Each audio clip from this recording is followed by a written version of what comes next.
بسم اللہ الرحمن الرحیم نحمده ونصلی علی رسوله الکریم اما بعد فاعوذ باللہ من الشیطان الرجیم بسم اللہ الرحمن الرحیم وقضى ربك ألا تعبدوا إلا إياه وبالوالدين إحسانا إما يبلغن عندك الكبر أحدهما أو كلاهما فلا تقل لهما أف ولا تنهرهما وقل لهما قولا كريما صدق الله العظيم. یاد رکھو کہ یہ نصیحت ہے، یاد رکھو کہ یہ نصیحت ہے، فرض ماں باپ کی اطاعت ہے، نہ کرو ان کو تم کبھی نہ خوش، ان کے قدموں کے نیچے جنت ہے. معزز بزرگان دین، اگرچہ اس وقت میرا بولنا مناسب نہ تھا، لیکن آپ حضرات کی محبت اور بڑوں کے حکم نے مجھے یہاں لا کر کھڑا کر دیا، اس لیے میں چند منٹ قرآن و سنت کی روشنی میں آپ سے باتیں کروں گا. دعا کیجیے اللہ تعالیٰ مجھ کو ٹھیک ٹھیک کہنے اور ہم سب کو اس پر عمل کرنے کی توفیق عطا فرمائے. دوستو، محبوب کبریا نبی آخر الزمان صلی اللہ علیہ وسلم کا فرمان ہے، من لم یشکر الناس لم یشکر اللہ. جس نے لوگوں کا شکریہ ادا نہیں کیا، اس نے اللہ کا بھی شکریہ ادا نہیں کیا. اس لیے میں سب سے پہلے ان لوگوں کا شکریہ ادا کرتا ہوں جن کی محنتوں، مشقتوں اور نیک مشوروں نے مجھے یہاں تک پہنچا دیا.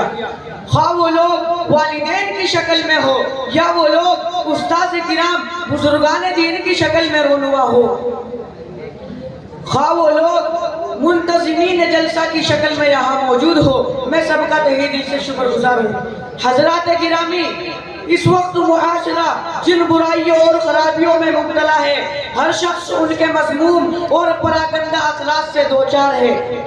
بزرگوں کے حالات پڑھ کر اور ان کی خوبیوں کو یاد کر کے آج لوگ خون کے آنسو بہا رہے ہیں، مگر غور کرنے سے معلوم ہوتا ہے کہ معاشرے کی وہ بیرا روی خود بخود وجود میں نہیں آئی، بلکہ اس کے لانے میں معاشرے کا اپنا ہاتھ بھی ہے. اگر آج کا مسلمان اس تعلیم اور تربیت سے آراستہ کرتا جیسے ہمارے بزرگوں نے اپنی اولاد کو آراستہ کیا تھا، تو یقیناً ہمارے معاشرے میں وہ بیماریاں آج جڑ نہ پکڑتی اور اولاد بھی اپنے والدین کے گریبان پر ہاتھ نہ ڈالتی اور معصوم ماں کو اپنے ظلم کا نشانہ نہ بناتی. آج بھی ہماری تمام تر بیماریوں کا علاج ہو سکتا ہے، بشرط ہے کہ ان مریضوں کو قرآن و سنت کے دارالشفا کی طرف لایا جائے. امت مسلمہ کے عالم برداروں، آپ حضرات کے سامنے قرآن پاک کی جو آیت تلاوت کی گئی ہے، اس میں اللہ نے معاشرے کے نوجوان فرزندوں کی ایک بیماری کا علاج بتلایا ہے اور ایسا کامیاب نسخہ بیان کیا ہے کہ اگر انسان اس کو اپنا لے تو دنیا و آخرت کی کامیابی سے ہمکنار ہو جائے. وہ نسخہ یہ ہے، اللہ تعبدوا الا اياه وبالوالدين احسانا. لوگوں، اللہ ہی کی عبادت کرو اور والدین کے ساتھ اچھا سلوک کرو. اور آگے فرمایا، اما يبلغن عندك الكبر احدهما او كلاهما فلا تقل لهما اف ولا تنهرهما وقل لهما قولا كريما. اگر تیری موجودگی میں ان میں سے ایک یا دونوں بڑھاپے کو پہنچ جائے تو ان کے آگے اٹھ نہ کہنا اور نہ ان کو ڈانٹ ڈپٹ کرنا، بلکہ ان کے ساتھ ادب و احترام کے ساتھ بات چیت کرنا. اور آگے والی آیت کے اندر والدین کی خدمت اور ان کے لیے دعائیں مغفرت کرنے کا حکم دیا گیا ہے. سامعین کرام، لوگوں آؤ نبی کا ایک فرمان اور سنتے جاؤ. نبی صلی اللہ علیہ وسلم کا دور ہے، قابل غور ہے. ایک بیٹا اپنے باپ کی خدمت میں آتا ہے، کہتا ہے، ابا جان یہ کچھ گندم ہے، یہ کچھ اجناس ہے، یہ کچھ چیزیں ہیں، یہ محفوظ رکھو، میں تجارت کے لیے جا رہا ہوں، یہ میری امانت رکھو، 2 سال تک آ جاؤں گا، آپ سے امانت لے لوں گا. اس کے جانے کے بعد باپ بیمار ہو گیا، آمدنی ختم ہو گئی، کچھ پریشانی آ گئی، بیٹے کا مال استعمال کرنا شروع کر دیا. 2 سال بھی گزر گئے، مال بھی ختم ہو گیا، بیٹا بھی واپس آ گیا. آتے ہی بیٹے نے باپ سے کہا، میرا مال دو. باپ نے جواب دیا، بیٹا اب تک تو میں نے تیری پرورش کی، اب میں بیمار ہو گیا، کمائی کرنے کے قابل نہیں رہا، کچھ حالات ایسے ہوئے میں نے تیرے مال کو استعمال کر لیا. بیٹا باپ سے جھگڑ پڑا، بگڑ گیا کہ تو نے میرے مال کو ضائع کیا، میرا مال ادا کرو۔ باپ نے کہا جلدی نہ کرو، نبوت کا دروازہ کھلا ہوا ہے، نبی صلی اللہ علیہ وسلم سے فیصلہ کرا لو۔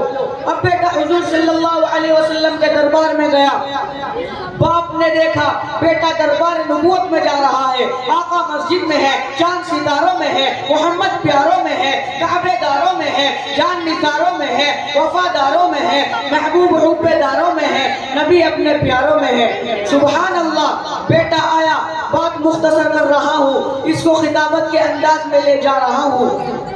آقا نے معلوم کیا کیا بات ہے، پریشان کیوں ہو؟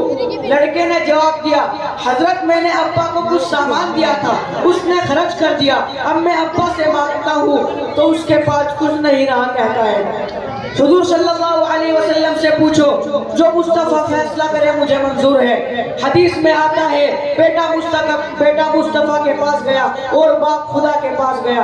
باپ نے مسجد میں سجدہ کر کے کہا، اے رزاق، اے خالق، یہ زندگی دی تھی کہ بیٹے کا محتاج بنا دیا، یا اللہ خزانہ تیرے قبضے میں ہے، مولا کوئی ایسا فیصلہ کرنا کہ میرے پریشانی ختم ہو جائے۔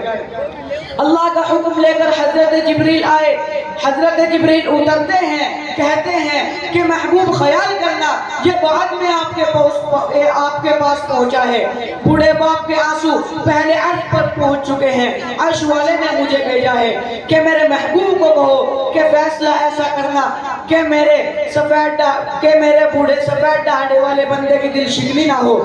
حضور وحی کے بغیر فیصلہ نہیں فرماتے تھے۔ وَمَا يَنْطِقُ عَنِ الْهَوَىٰ إِنْ هُوَ إِلَّا وَحْيٌ يُوحَىٰ۔ مصطفیٰ ہرگز نہ گفتے تا نہ گفتے جبرائیل، مصطفیٰ ہرگز نہ گفتے تا نہ گفتے جبرائیل، جبرائیل ہرگز نہ گفتے تا نہ گفتے پروردگار۔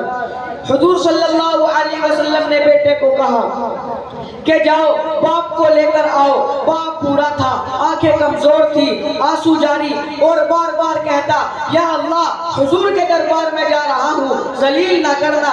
دور سے آقا نے بوڑھے کو آتے ہوئے دیکھا، کھڑے ہو گئے اور فرمایا، ابا جان رو مت، سفارش آ چکی ہے۔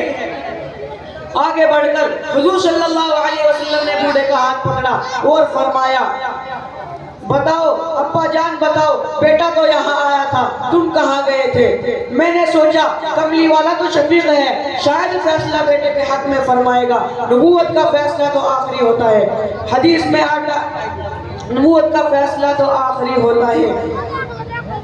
حضور صلی اللہ علیہ وسلم نے بیٹے کا ہاتھ پکڑا اور فرمایا، انت ومالک لابیک، تو اور تیرا مال تیرے باپ کے لیے ہے۔ ایک شخص نے رحمت للعالمین صلی اللہ علیہ وسلم سے عرض کیا، ما حق الوالدین، والدین کا حق کیا ہے؟ اس وقت نبی نے فرمایا تھا، ہما جنتک ونارک، وہی تیری جنت اور وہی تیری دوزخ ہے۔ نوجوانوں، آج اولاد والدین کے حقوق کو بھول گئی، ماں کو جھڑک دینا، پیارے باپ کے گریبان پر ہاتھ ڈال لینا اولاد کے لیے آسان ہو گیا ہے۔ مسلمانوں، یہی سبب ہے تمہاری ہلاکت و بربادی کا کہ والدین کی اہمیت کا اندازہ حضرت اویس کرنی کے واقعے سے لگایا جائے کہ ان کو والدہ کی خدمت سے کیا ملا۔ شہنشاہ دو جہاں، تخلیق کو نمکا، صلی اللہ علیہ وسلم کا آخری وقت تھا۔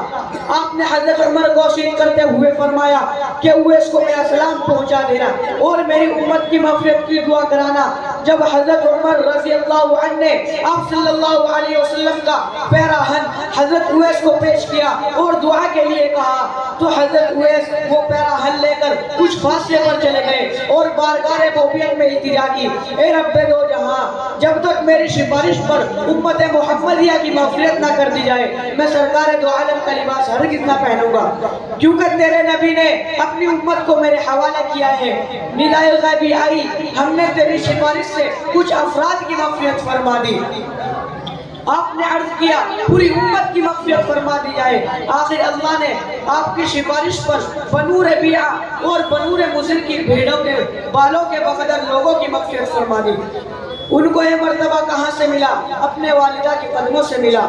سامعین اعزاز، حضرت موسیٰ علیہ السلام کا واقعہ۔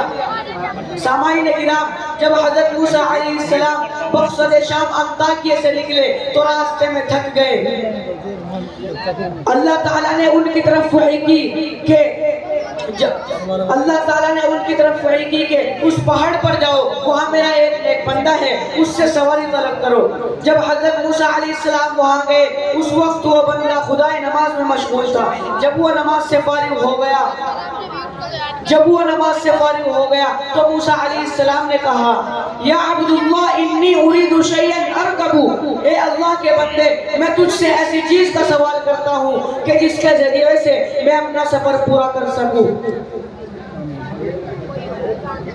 میں اس شعر کے ساتھ اپنی تقریر کو ختم کرتا ہوں۔ اے حذیفہ، اپنے ماں باپ کے سائے کی ناقدری نہ کر، اے حذیفہ، اپنے ماں باپ کے سائے کی ناقدری نہ کر، دھوپ کاٹے گی بہت جب کیچڑ کٹ جائے گا، وما علینا الا البلاغ۔ ماشاءاللہ بہت خوب یہ تھے جناب بھائی محمد حذیفہ صاحب، جنہوں نے والدین کے موضوع پر تقریر فرمائی۔ ماشاءاللہ بہت خوشی کی بات ہے، ان کے والد صاحب نے ان کی تقریر کو سن کر کے 3 استاذ ہیں، 3 استاذوں کو 100 روپے سے نوازا ہے۔ اللہ قبول فرمائے، اللہ ان کے والد صاحب کی کمائی کے اندر خوب برکت عطا فرمائے، سکون کی زندگی انہیں نصیب فرمائے، بیماریوں سے اللہ ان کی حفاظت فرمائے۔